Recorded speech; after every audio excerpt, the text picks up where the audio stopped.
우리 하나님은 이렇게 전능하신 분이신 줄로 믿습니다. 우리 믿음이 문제지 하나님은 문제가 아닌 것 같아요. 하나님은 변함이 없으신데 내가 자꾸 변하니까 하나님이 안 계시는 것 같고 하나님이 변하시는 것 같은 그런 생각이 들 때가 많더란 말이죠. 벌써 11월입니다. 이제 11월 마지막 직주를 보내면서 달력이 이제 12월달 한 장 남았더라고요. 정말 빠르게 세월이 손 화살처럼 휙 지나가는 것 같지 않습니까? 2020년도 코로나 때문에 모든 상황이 다 바뀌어버렸습니다.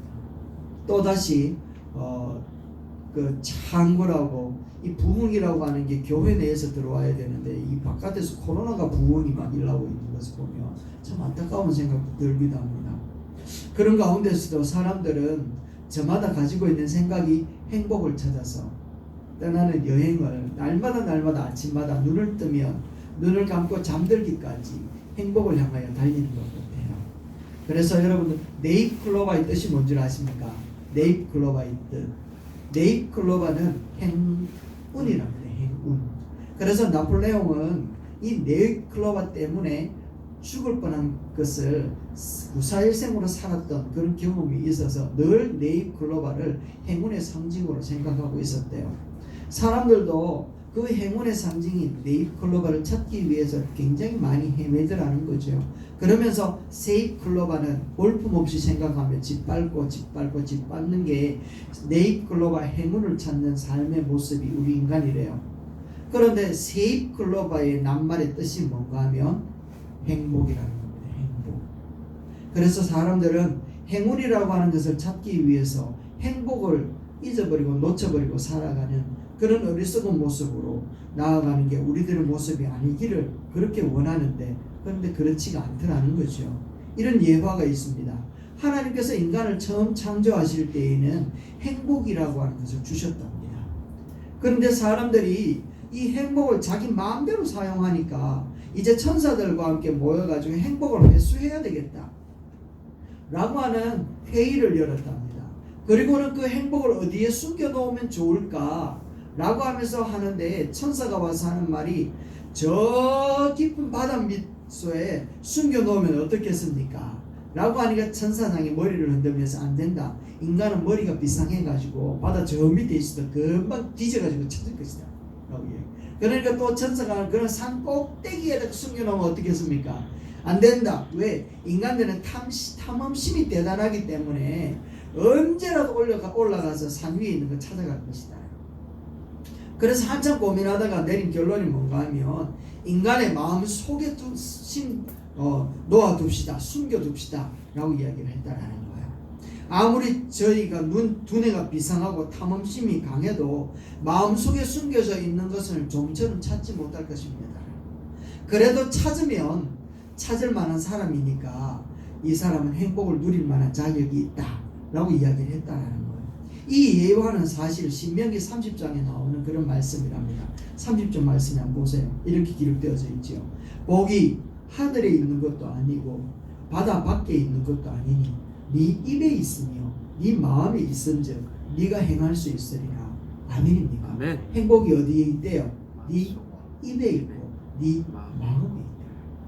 그래서 행복이라고 하는 것이 내 마음, 내 입에 있다는 거 꼭 명심해야지 되는 거예요. 하나님은 우리의 음성에 귀를 기울이고 계시는 줄로 믿습니다. 힘들다 그러면 진짜 힘든 것을 들으신 하나님이 힘든 것을 펼쳐가실지 모른단 말이에요.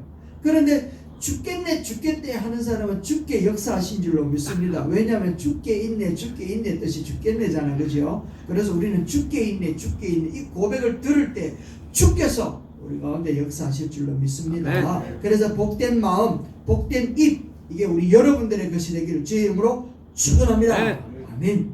시편 90편 말씀을 우리가 보았는데요.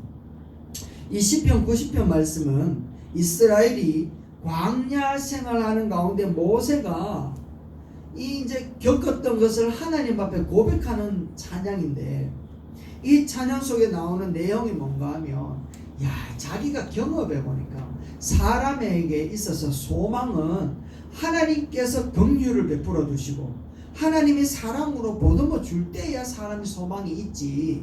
저 인간들은 그냥 놔두면 죽을 수밖에 없다라는 거예요. 저 사람들은 그 부패하고 그 죄악성 때문에 가만히 놔둬가지고 죽을 거고, 하나님이 간섭하면 간섭해도 죽을 인생이 바로 인간들이라고 한 모세는 본 거예요.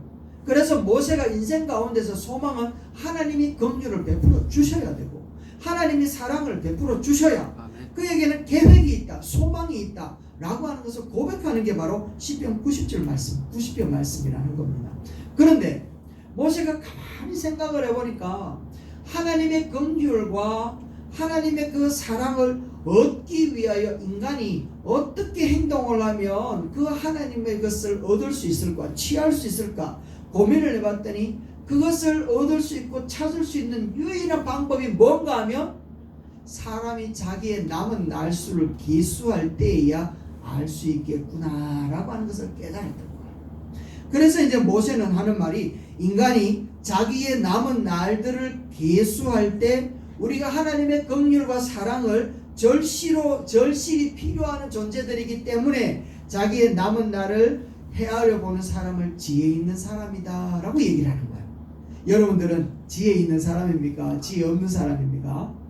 지혜 있는 사람들이 되기를 주의 이름으로 축원합니다. 네. 11월 마지막 주를 보내면서 우리의 남은 날을 하나하나 헤아려 보면서 하나님의 사랑과 긍휼의 마음을 얻어서 소망이 가득한 연말을 보내기를 주의 이름으로 축원합니다. 네. 아멘. 90편 1절 말씀 보세요. 1절 말씀에 보면 이렇게 이야기합니다. 한번 읽어볼까요? 시작. 주님, 주께서는 대대로 우리의 거처가 되셨습니다. 큰 소리를 읽어봅시다. 시작. 주님, 주께서는 대대로 우리의 거처가 되셨습니다. 2절 시작. 영원부터 영원까지 주님은 하나님이십니다. 할렐루야. 아멘. 이 모세가 하나님이 어떤 분인가에 대해서 고민을 하고 묵상을 하고 찬양을 하는데, 여호와 하나님은 대대에 우리의 거처고 피할 만한 그런 피난처이십니다. 할렐루야 하면서 찬양을 하는 거예요. 그런데 그 여호와 하나님이 우리의 주권자가 되시고 영원부터 영원까지 피할 거처가 되시는데, 그 피할 거처가 되신 주님이 세상 만물들을 다 주권적으로 역사를 하시는 분이다 라고 하는 것을 막 찬양을 하고 있더라는 거죠. 왜냐하면 모세는 인생의 쓴맛을 너무너무 많이 봤기 때문에 그래요. 출애굽을 하면서 200만 명이나 되는 사람을 데리고 와서 홍해 앞에서 여호와 하나님을 막 찬양을 했단 말이죠. 여호와 하나님만이 구원자시다, 여호와 하나님만이 모든 열방 가운데 주인이시다라고 하는 것을 다 찬양을 했는데, 시내산에 와가지고 모세가 하나님을 만나러 간 사이에 백성들이 뭘 했는가 하면 우상을 만들어 가지고는요, 애굽에 있을 때 이 우상이 우리를 인도하지 않았느냐, 애굽에 있을 때 이 우상이 우리를 먹여주지 않았느냐, 지금까지 여호와라고 하는 사람, 여호와라고 하는 신이 뜬금없이 나타나 가지고 모세와 함께 우리를 여기까지 인도했지만, 모세는 시내산에 올라가서 죽었는지 살았는지도 모르겠다, 하나님은 응답도 없고 하나님은 표시도 없는데, 그럼 우리가 애굽에서 우리를 먹여주고 보살펴줬던 우상을 만들어서 섬기자라고 하니까, 이 사람들은요 여지없이 우상을 만들고 여지없이 하나님을 떠나서 살려고 하는 그런 습성을 가지고 있는 이 사람들 앞에 지지리도 말 안 듣는 저들에게 십계명을 가지고 내려와가지고 던져버리시면서, 야 너희들하고는 함께 못 가겠다 라고 하는 하나님의 음성을 듣고는 간이 철렁 내려앉으며 그렇게 화가 났던 모세였지만, 그렇게 배신하는 이스라엘 백성들이지만 그들을 위하여 중보하는 모습으로 모세는 하나님 앞에 서더라는 거예요. 하나님의 눈치를 보면서 저 지지리도 말 안 듣는 저 백성들을 데리고 다니면서 어떻게 감당해야 되는지 도무지 감당할 수 있는 방법이 없어서 하나님 앞에 엎드렸더니, 하나님이 어떤 모습으로 나타나는가 하면 하나님이 우리의 거처가 되시고 하나님이 영원에서부터 영원까지 주장하시는 그런 하나님이시다 라고 하는 것을 보이시더라. 그러니까 모세가 얼마나 안도가 되는지 위로가 되는지, 하나님 앞에 그렇군요, 하나님이 긍휼을 베풀어 주셔야 됩니다, 하나님의 사랑을 보살펴 주셔야 됩니다, 안 그러면 내 힘으로는 안 됩니다 라고 고백을 하는데, 그렇게 고백을 하면서 자기의 인생을 돌아본 거예요. 자기 인생을 돌아보니까 뭐라고 고백을 하는가 하면 이렇게 3절에 이렇게 얘기를 합니다. 보세요. 주께서 사람을 뭐로 돌아가게 하시고 티끌로 돌아가시게 하시고 인생들아 너희는 돌아가라 라고 이야기를 하면 우리 인생 가운데 돌아가지 않을 사람이 아무도 없더라는 거죠. 하나님은 위대하시지만 하나님은 영원하시지만 인생은 티끌과 같이 돌아가라 하면 여지없이 돌아가야 될 인생이다. 4절 말씀에는 천년이라고 하는 그렇게 긴 기간을 산다고 한들 이 천년도 한순간의 모습이지 않느냐라고 이야기하면서 4절에 이렇게 이야기하는 거예요. 주님 앞에서는 천년이 지나간 어제와 같고 밤의 한순간 같다 라고 이야기하는 인생이 그렇다라는 인생이.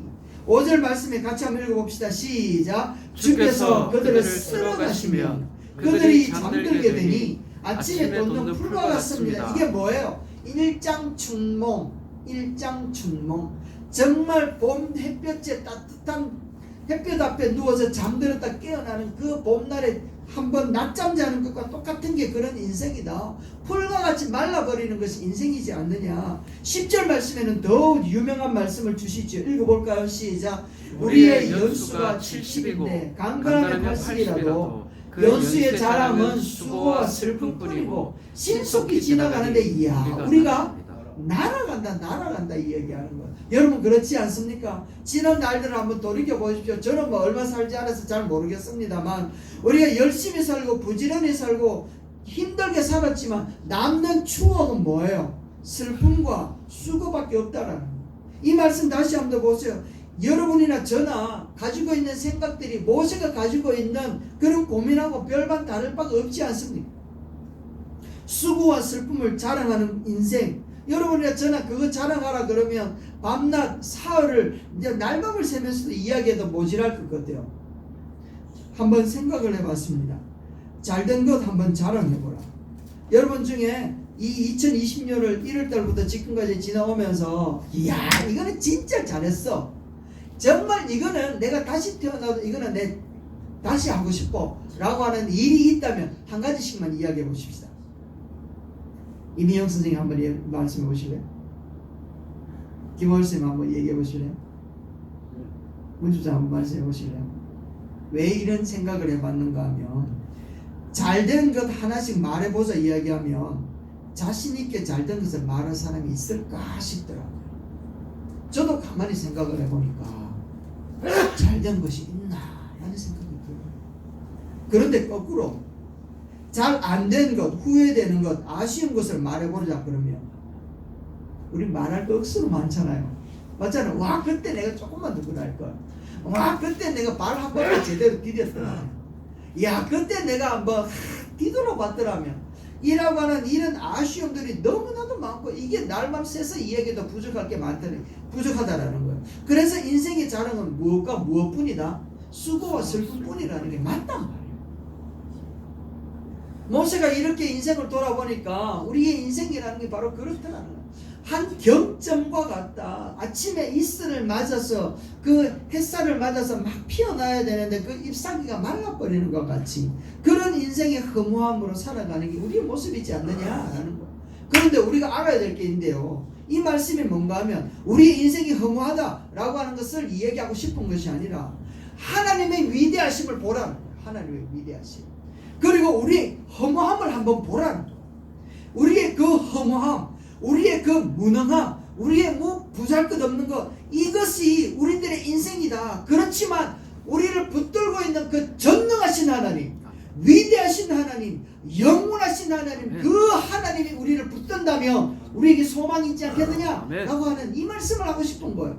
그래서 여러분 비록 우리들은 연약하지만 우리는 부족하지만 하나님의 품에 안길 때에 우리는 능력이 있는 줄로 믿습니다.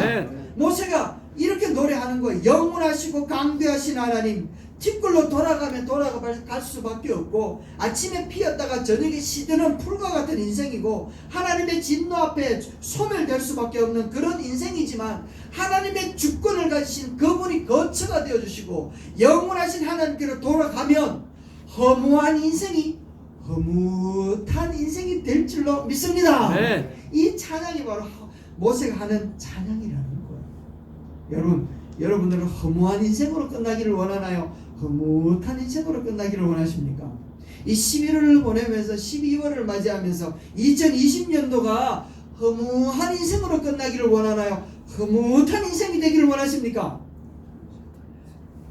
우리의 힘으로는 할 수 있는 것보다는 할 수 없는 것이 더 많고, 모세가 이야기했는 것처럼 슬픔과 고생을 이야기할 수밖에 없는 것이 우리의 인생이지만, 그러나 영원하신 하나님의 긍휼과 사랑을 힘입는다면 우리에게도 소망이 있는 줄로 믿습니다. 네. 할렐루야.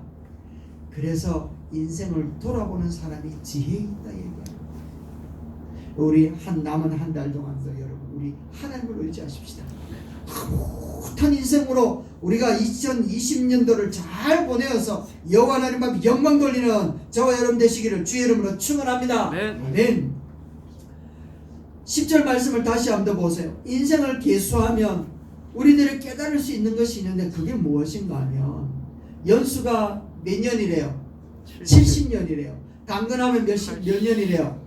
80년이래요. 우리 정권사님은 훨씬 넘으셔서 우리 하나님의 축복의 연수를 살아가고 계십니다만, 여러분 그런 것 같아요. 성경적으로는 이게 맞는 것 같아요. 과학이 발달해가지고 더 많은 인생을 산다 얘기를 하는데, 더 오래 삶은 인생은 그렇게 하나님의 복은 아닌 것 같아요. 그런데 여기서 이야기하는 것은 우리의 인생은 무한합니까? 유한합니까? 인생이 유한하다. 정해져 있다. 끝이 정해져 있다. 그래서 누구라도 죽음이라고 하는 인생의 끝을 보지 않을 사람이 없다라는 것을 모세는 인생을 돌아보면서 깨달은 거예요. 영원히 사는 사람이 없다라는 거예요. 그렇기 때문에 순간순간을 최선을 다해서 살자라고 하는 말을 하고 싶은 거예요. 여러분 축구 좋아하지 않습니까? 농구 좋아하지 않습니까? 물론 좋아하지 않을 분들이 많이 있습니다. 축구 월드컵 2002년도에 그렇게 하면서 20년이 거의 다 지나가는데 여전히 2002년도에 우리가 묻혀서 살아가는 이유는 그때 열광했던 그 기분을 놓치고 싶지 않기 때문에 그렇잖아요. 88 올림픽 벌써 40년이 다 지나가는데 아직도 그때를 이야기를 해요. 스포츠가 우리에게 재미를 주고 희열을 주는 이유는 무엇인가 하면 시간 제한이 있기 때문에. 시간 제한이 있기 때문에. 축구가 90분이라고 하는 시간 제한이 없다면 축구 보러 올 사람 아무도 없습니다. 왜냐하면 아직도 하고 있을 건데. 그죠? 끝나는 시간이 있기 때문에 죽으라고 뛰는 거예요. 농구도 마찬가지라는 거죠. 이게 시간 제한이 없다면 얼마나 지루하고 얼마나 재미없겠습니까? 인생도 마찬가지라는 거예요. 인생이 끝이 있고 기한이 있기 때문에 재미가 있는 거예요. 그렇기 때문에 이 짧은 기간에 최선을 다하고 현재의 삶이 그렇게 중요하다라는 것이지요. 그런데 우리가 아무리 최선을 다하고 살아간다 한들 우리의 인생이 정말 짧은 인생이라는 것이죠. 여러분 지난달에 한번 생각을 해요. 순간순간 삶을 우리는 최선을 다해서 살았습니다. 남 부끄럽지 않게 살았단 말이죠. 그런데 우리가 가만히 생각해 보면 남은 날수가 이제 얼마 안 남은 것 같아요. 얼마 안 남아요. 우리가 살아갈 날들이 이제는 살아온 날들보다 이제 짧다라는 거죠. 페이퍼에 이런 설문조사를 했답니다. 어떤 그 건강검진을 하러 오는 사람들에게 이렇게 설문조사를 쭉 하면서 이렇게 물었대요. 보통 몇 시에 퇴근하십니까? 그리고 몇 시간 주무십니까? 또 TV는 얼마 봅니까? 친구들과 보내는 시간은 몇 시간입니까? 라고 하는 이런 설문조사를 하고 건강검진 그 결과표를 문진원 분들에게 나누어 주면서 주셨던 메시지가 뭔가 하면 당신은 앞으로 1년 6개월밖에 살지 못합니다. 당신에게 남은 시간은 9개월밖에 없습니다. 라고 하는 청천벽력과 같은 결과지를 내어줬대요. 그러니까 받아든 사람들이 깜짝 놀라는 거예요. 그런데 보니까 이렇게 이야기되는 거라는 겁니다. 일하는 시간 10년, 자는 시간 9년 11개월, TV 및 스마트폰 보는 시간 4년 2개월, 그 외에 혼자 보내는 시간 7년 2개월, 평균 80세로 보았을 때 가족과 함께 할 시간은 9개월밖에 안 남았습니다. 가족과 함께 남은 시간은 1년 3개월밖에 남지 않았습니다. 라고 얘기를 하더라고요. 여러분이나 저에게는 남은 시간이 얼마 없다는 거예요. 영원할 것 같은 그 시간이지만 돌이켜보면 순식간에 사라져버리는 게 우리의 시간입니다. 그렇기 때문에 이 시간, 이 소중한 시간 우리는 정말 가치 있게 보내야 되는 줄로 믿습니다. 그렇다면 어떻게 보내는 것이 가장 지혜로울까? 그것을 모세가 깨달은 거예요. 그래서 하는 말이 13절 말씀에 이야기하는 겁니다. 순식간에 세월이 지나가 버릴 수밖에 없고 얼마 남지 않는 이 시간을 재정비해야지 되는데, 그리고 자기 인생을 재정비할 때 가장 지혜로운 게 뭔가 하면 하나님이 우리 인생에 개입하여 들어오도록 이렇게 자기를 조정하기 시작해요. 구조 조정을 하는 거예요. 13절 보세요. 읽어봅시다. 시작. 여호와여 돌이키소서. 언제까지입니까? 주님의 종들을 불쌍히 여기소서. 할렐루야. 자기 인생이 70, 80 화살과 같이 지나가는 세월 속에 남은 세월이 얼마 남지 않아서 그가 다시 한번 남은 세월을 구조조정하면서 부르짖은 게 무엇인가 하면 여호와여 돌아오시옵소서라는 것. 그런데 중요한 건 여호와 하나님은 이스라엘 백성들을 출애굽할 때부터 한 번도 떠난 적이 있다 없다? 없었다라는 거죠. 한 번도 떠난 적이 없단 말이에요. 그들은 틈만 나면 하나님을 떠났고 틈만 나면 우상을 세웠고 틈만 나면 하나님을 끝까지 밀어내려고 했던 그런 사람들이었지만 하나님은 한 번도 떠난 적이 없었단 말이에요. 그래서 모세가 이야기하는 돌아오소서라고 하는 말은 우리가 죽게로 가겠나이다 라고 하는 고백이라는 거죠. 우리가 죽게로 가겠사오니 주님이 용서하여 달라, 이런 고백을 하고 있는 거예요. 우리가 하나님께로 돌아가면 하나님의 진노를 멈추시고 오히려 하나님이 우리의 은혜를 베푸시는 줄로 믿습니다. 아멘. 아멘입니까? 아멘. 하나님께로. 악독이 하늘을 찌를 것 같았던 니느웨 성이었지만 요나가 던졌던 한마디 말에 회개하니까 하나님께서 니느웨 성을 용서해 주셨다. 여리고 성이 무너지고 다 진멸되어지는 상황에 라합이라고 하는 여인은 하나님 앞에 회개하였더니 그 라합을 구원하셔서 다윗의 정조 할아버지로, 할머니로 만들어주시고 예수 그리스도의 조상으로 만들어주시더라고요. 여러분, 우리가 여호와 하나님께로 돌아가고 우리 인생 가운데 하나님을 CEO로, 나의 인생의 CEO로 모셔드릴 때 우리의 삶이 가치가 있는 줄로 믿습니다. 네. 오바마 대통령에게 기자가 물었습니다. 아랍과 미국이 갈등하고 있을 때에 대통령이 묻기를 하나님은 어느 편에 함께 하실까요? 라고 물으니까 오바마 대통령이 이렇게 얘기했답니다. 하나님이 어느 편에 함께 하는 것보다 우리가 하나님께 하는 것이 더 중요한 문제입니다 라는 거죠. 우리가 하나님 편에 있는 게 더 중요하다.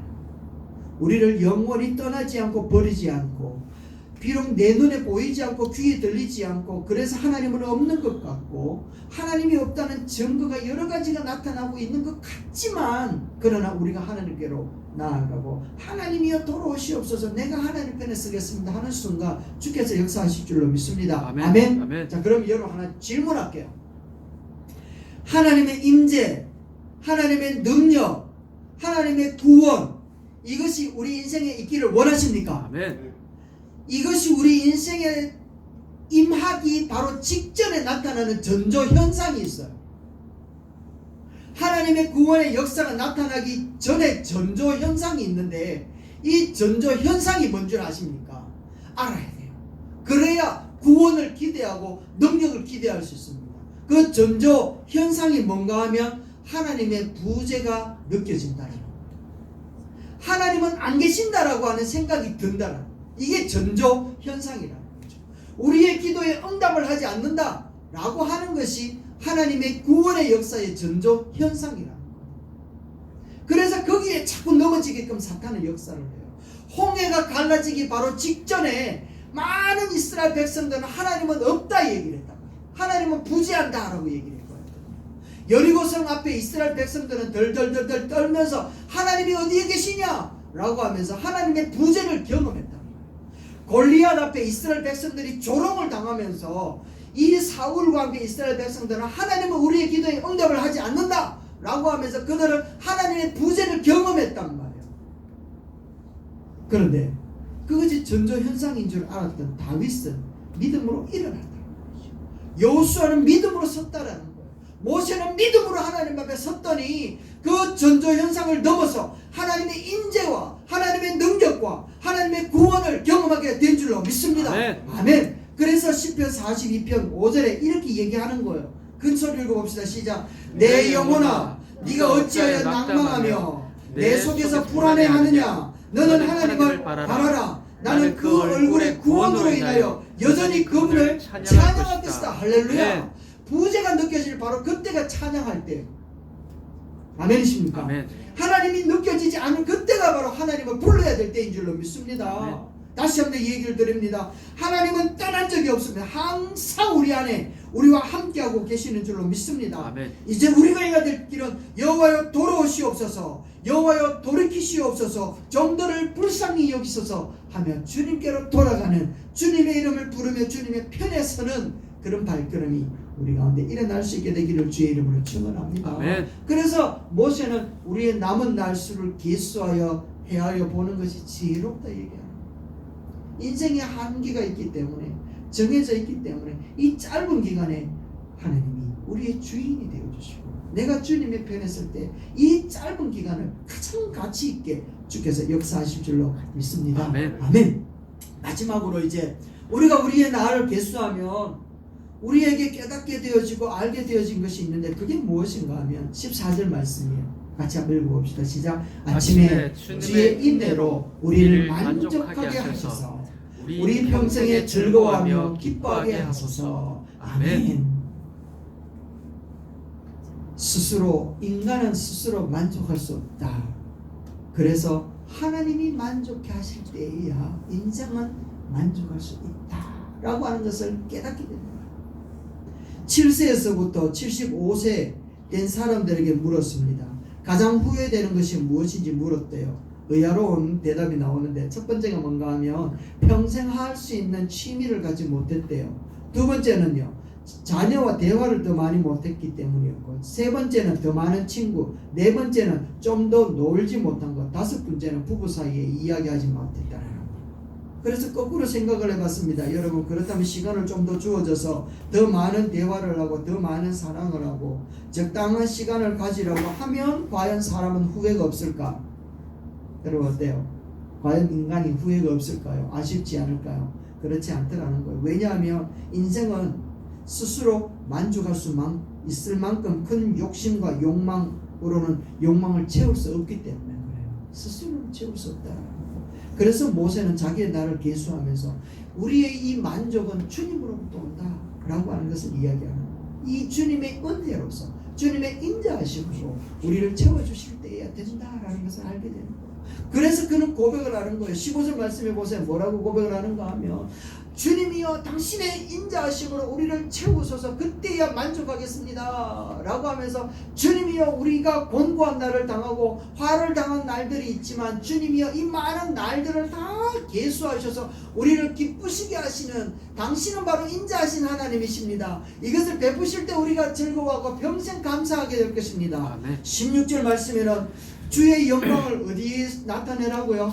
자손들에게 좀 나타내죠. 나는 당신에게 구원을 간구하며 기도하며 사는 것으로 만족하고, 내가 기도로 심어놓은 영광을 주님이 우리 자손들에게, 내 아들에게, 내 손녀에게, 내 손자에게 나타나도록 역사하여 주시옵소서. 아멘. 당신의 인자하심으로 그와 같은 일들을 베풀어 두실 때 우리가 만족하고 우리가 평생에 즐거워할 수 있겠나이다. 아멘. 그리고 17절 말씀에 우리가 손으로 하는 일에 대하여서 주님이여 견고하게 하옵소서. 내가 손으로 일했던 모든 것에 대하여서 아무런 누수가 일어나지 않도록, 새어나가지 않도록, 내가 일한 만큼 거둘 수 있는 그런 소득을 얻을 수 있는 그런 손을 견고하게 하옵소서. 그리할 때 내가 평생에 주님을 찬양하고 평생에 우리가 만족할 수 있겠나이다 라고 이야기를 합니다. 다윗은요, 모세는요, 하나님의 인자하심이 충분히 이와 같은 것들을 채워줄 수 있는 분이라고 알았다.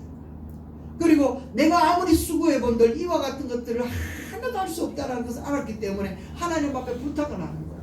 그래서 하나님이여 당신의 인자하심이라면, 당신이 아무런 조건 없이 베풀어 두시는 당신의 사랑이시라면 이와 같은 것들을 우리에게 주실 줄로 믿습니다. 네.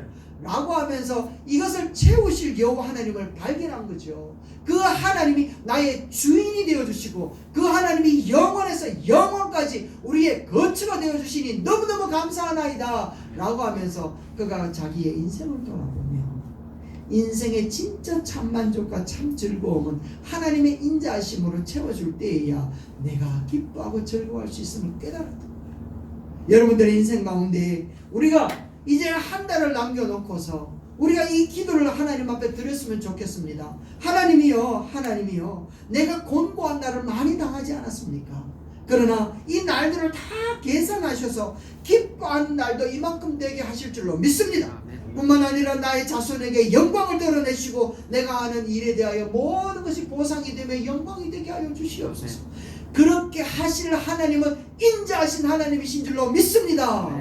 이런 고백이 여러분 우리 가운데 일어나고 2020년도가 허무한 삶이 아니라 흐뭇한 삶으로 결과와 열매를 맺음으로 하나님 앞에 영광 돌릴 수 있는 저와 여러분 되시기를 주의 이름으로 축원합니다. 결론입니다. 여러분 모세는 인생을 돌아보면서 자기의 삶에 채워주신 하나님의 인자하심을 발견하게 되어진 거예요.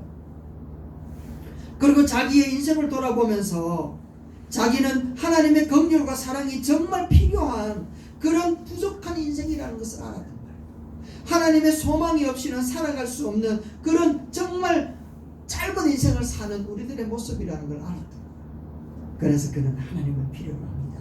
여호와여 돌아오시옵소서. 내 인생의 CEO가 되어 주옵소서 초청을 하는 거예요. 여러분 2020년도 남겨진 이 한 달 여호와 하나님을 우리 인생의 CEO로 모셔드림으로 주님이 나의 삶의 주인이 되어주셔서 짧게 남겨진 이 날들을 정말 가치 있게 하나님 앞에 영광을 돌려드리는 저와 여러분 되시기를 주의 이름으로 축원합니다. 네. 기도하십시다.